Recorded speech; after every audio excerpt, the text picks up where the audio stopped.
Hi, welcome back. അപ്പോൾ ഇന്ന് 1 kg wait വരുന്ന ഒരു അടിപൊളി കിറ്റ്കാറ്റ് ട്രഫിൾ കേക്കിൻ്റെ റെസിപ്പി ആയിട്ടാണ് വന്നിട്ടുള്ളത്. അതുപോലെ തന്നെ ഈ സെയിം റെസിപ്പി വെച്ച് ഞാൻ ചെയ്ത ഒരു കിറ്റ്കാറ്റ് ട്രഫിൾ കേക്കിൻ്റെ ഫോട്ടോയാണ് ഈ കൊടുത്തിട്ടുള്ളത്. അപ്പം ആരെങ്കിലും എൻ്റെ ചാനൽ ആദ്യമായിട്ട് കാണുവാണെങ്കിൽ ഒന്ന് സബ്സ്ക്രൈബ് ചെയ്യുക, അതോടൊപ്പം തന്നെ തൊട്ടടുത്തുള്ള ബെല്ലൈക്കൺ കൂടി ഒന്ന് പ്രസ് ചെയ്യുക. അപ്പോൾ വീഡിയോ സ്കിപ്പ് ചെയ്യാണ്ട് അവസാനം വരെ കാണാം കേട്ടോ. അപ്പോൾ നമുക്ക് വീഡിയോയിലേക്ക് കിടക്കാം.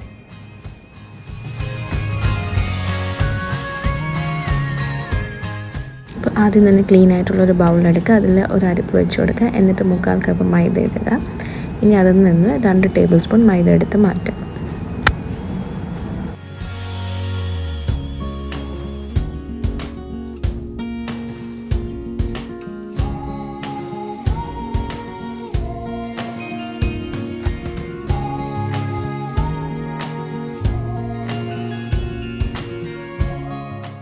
ഇനി അടുത്തതായിട്ട് ഇതിലേക്ക് ഡാർക്ക് കൊക്കോ പൗഡറാണ് ഇടേണ്ടത്. ഞാനിവിടെ വേക്ക്ഫീൽഡ് എന്ന് പറഞ്ഞൊരു ബ്രാൻഡിൻ്റെ കൊക്കോ പൗഡറാണ് യൂസ് ചെയ്യുന്നത്.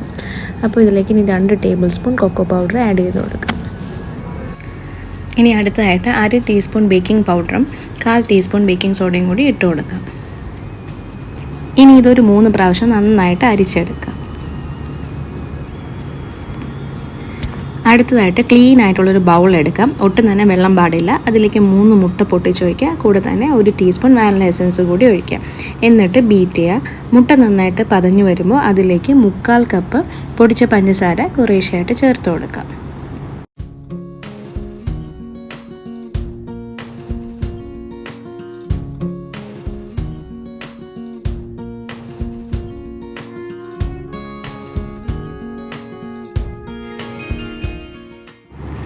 അപ്പം പഞ്ചസാര മുഴുവനായിട്ട് ചേർത്തിട്ട് മുട്ട നന്നായിട്ട് ബീറ്റ് ചെയ്ത് ക്രീമിയാക്കി എടുക്കുക. ഇനി ഇതിലേക്ക് 2 ടേബിൾ സ്പൂൺ സൺഫ്ലവർ ഓയിലും കൂടി ചേർത്ത് ഒന്ന് മിക്സ് ചെയ്യുക. ഒരുപാട് ഓവർ ബീറ്റ് ചെയ്യണ്ട, ജസ്റ്റ് ഒന്ന് മിക്സ് ചെയ്ത് കൊടുത്താൽ മാത്രം മതി. ഇനി ഇതിലേക്ക് 1/4 കപ്പ് ഇളം ചൂട് പാലാണ് വേണ്ടത്. അപ്പോൾ നമുക്ക് ഈ പാലും നമ്മൾ നേരത്തെ അരിച്ചു വെച്ച് ഡ്രൈ ഇൻഗ്രീഡിയൻസും കൂടി ഇടവിട്ട് ചേർത്ത് മിക്സ് ചെയ്തെടുക്കാം.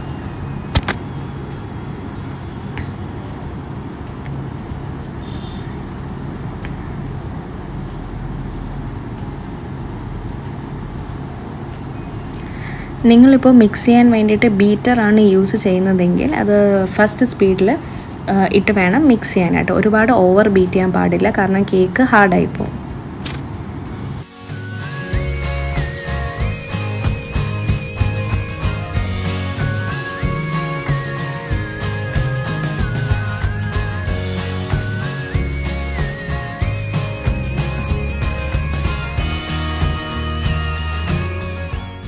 ഇനി നമുക്ക് ഇതൊരു സ്പാച്ചില കൊണ്ട് മെല്ലെ ഫോൾഡ് ചെയ്തെടുക്കാം. അപ്പോൾ നമ്മുടെ ബാറ്റർ ഇവിടെ റെഡി ആയിട്ടുണ്ട്.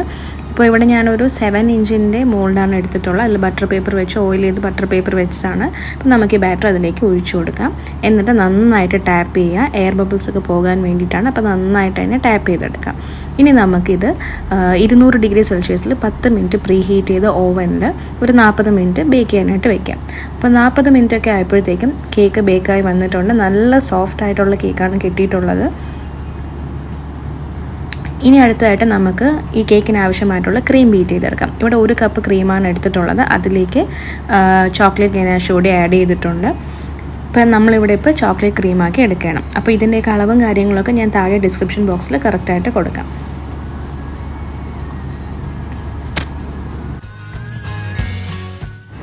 അപ്പോൾ നമ്മുടെ ചോക്ലേറ്റ് ക്രീം ഇപ്പോൾ റെഡി ആയിട്ടുണ്ട്. ഈ സമയം കൊണ്ട് നമ്മുടെ കേക്കും ചൂടാറിയിട്ടുണ്ടായിരിക്കും.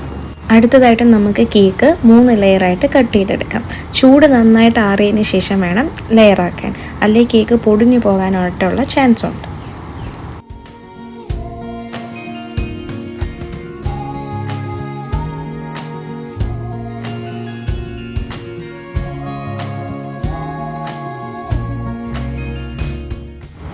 അടുത്തതായിട്ട് നമുക്ക് ടേണിംഗ് ടേബിളിൻ്റെ മുകളിൽ ഒരു കേക്ക് ബേസ് വെച്ച് കൊടുക്കാം. എന്നിട്ട് കുറച്ച് ക്രീം അപ്ലൈ ചെയ്യാം. എന്നിട്ട് നമുക്ക് ഫസ്റ്റ് ലെയർ വയ്ക്കാം. എന്നിട്ട് ഇതിന് നന്നായിട്ട് വെയിറ്റ് ചെയ്യാം. ഞാനിവിടെ 1/4 കപ്പ് പഞ്ചസാരയും 1/4 കപ്പ് വെള്ളവും കൂടി മെൽറ്റ് ചെയ്തിട്ട് അതിലേക്ക് ഒരു 3 ടേബിൾ സ്പൂൺ മിൽക്ക് മെയ്ഡും കൂടി ആഡ് ചെയ്തിട്ടുണ്ട്. നിങ്ങൾക്കിനി മിൽക്ക് മെയ്ഡ് വേണ്ട എന്നാണ് 1/2 കപ്പ് പഞ്ചസാരയും 1/4 കപ്പ് വെള്ളവും കൂടി ചേർത്ത് മെൽറ്റ് ചെയ്തെടുത്താൽ മതി. ഇനി നമുക്കിതിലേക്ക് ക്രീം അപ്ലൈ ചെയ്ത് കൊടുക്കാം.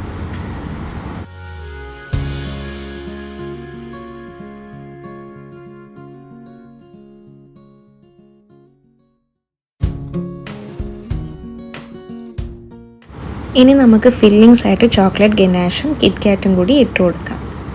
അപ്പോൾ ഇതിൻ്റെയൊക്കെ അളവും കാര്യങ്ങളൊക്കെ ഞാൻ താഴെ കൊടുക്കുന്നുണ്ട്, അപ്പോൾ അതൊന്ന് ചെക്ക് ചെയ്യാം.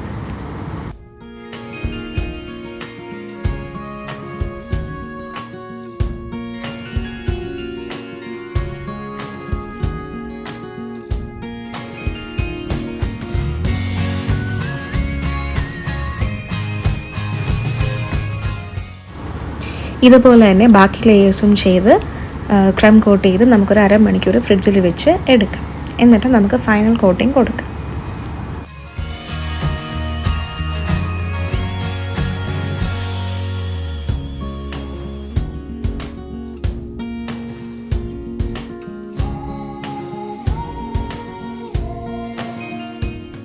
അതുപോലെ തന്നെ നമ്മൾ ഈ കേക്ക് ഒരുപാട് ഫിനിഷ് ചെയ്തെടുക്കേണ്ട ആവശ്യമില്ല, കാരണം നമ്മൾ സൈഡ്സിലൊക്കെ കിറ്റ്കാറ്റും വെക്കുന്നുണ്ട്, അതുപോലെ തന്നെ മുകളിൽ നമ്മൾ ഗനാഷും കൊടുക്കുന്നുണ്ട്.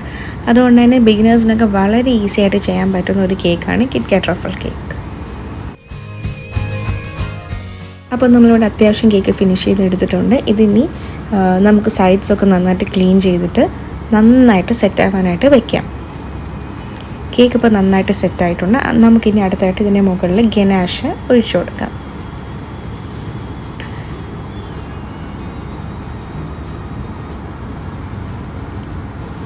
ഗനാഷ് ഒഴിച്ചിട്ട് നമ്മൾ നന്നായിട്ട് ആ കേക്ക് ഒന്ന് ചരിച്ചു കൊടുക്കുകയാണെങ്കിൽ എല്ലാ സൈഡ്സിലും നന്നായിട്ട് സ്പ്രെഡ്. നമ്മളിതിൻ്റെ മുകളിൽ ഇനി സ്പാച്ചുലയോ സ്പൂണോ അങ്ങനെയൊന്നും യൂസ് ചെയ്യേണ്ട ആവശ്യമില്ല. ചെറുതായിട്ടൊന്ന് ചരിച്ചു കൊടുക്കുക. ഒരുപാട് ഓവറായിട്ട് ചരിക്കല് കേക്ക് തെന്നിപ്പോവും. അതുകൊണ്ട് ശ്രദ്ധിച്ച് ചെറുതായിട്ടൊന്ന് ചരിച്ചു കൊടുത്താൽ എല്ലാ സൈഡ്സിലും നന്നായിട്ട് സ്പ്രെഡ് ആയിക്കോളും.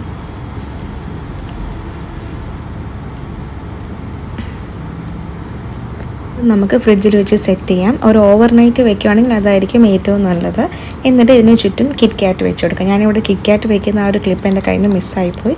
അപ്പോൾ ഞാനിവിടെ 2 സ്റ്റിക്കുള്ള 21 കിറ്റ്കാറ്റാണ് എടുത്തിട്ടുള്ളത്. അപ്പോൾ അത് നമുക്ക് ചുറ്റിനും വെക്കാനും ലെയേഴ്സിൽ കൊടുക്കാനായിട്ടും തികയും. ഫൈനലി ഞാനിതിൽ ഫോണ്ടൻ്റ് കൊണ്ടുള്ള ചെറിയ ഫ്ലവേഴ്സും ഷുഗർ ബോൾസും ഇട്ടിട്ടുണ്ട്. ഫോണ്ടനെ തന്നെയാണ് പേരെഴുതി വെച്ചിട്ടുള്ളത്. അപ്പോൾ ഇത്രയേ ഉള്ളൂ. വളരെ സിമ്പിളായിട്ട് നമുക്കപ്പോൾ കിറ്റ്കാറ്റ് ട്രഫിൾ കേക്ക് ചെയ്തെടുക്കാൻ പറ്റും.